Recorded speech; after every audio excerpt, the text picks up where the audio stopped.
From VOA Learning English, welcome to Agriculture in Special English. I have a question for you. When is a plant considered a weed? Well, the experts at Penn State University have a simple answer: when the bad qualities outweigh the good qualities.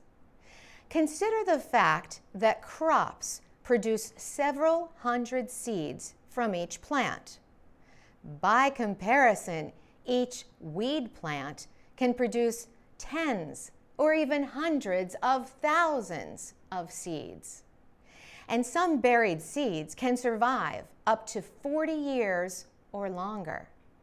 Eradicating or getting rid of weeds means that you have to remove all the seeds and roots so the plants will not grow back.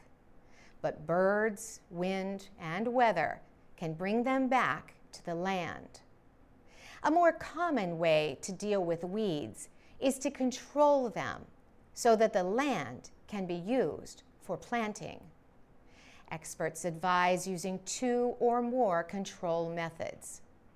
Chemical weed killers or natural treatments like corn gluten can suppress weed growth. Dense planting of a crop can also act as a natural control.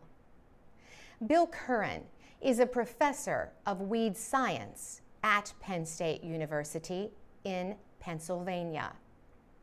He says one of the most common methods for suppressing weeds is dense planting.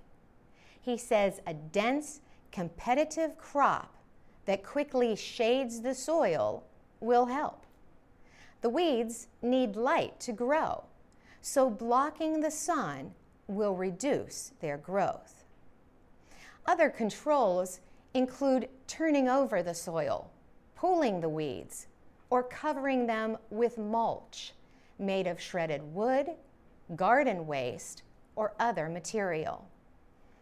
But even mulch has its limits. Weeds can be transported in mulch. This is also true of soil, grain, hay, and animals.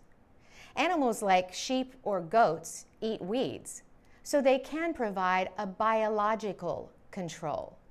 Even insects and other organisms can also act as biological controls. For VOA Learning English, I'm Carolyn Presutti.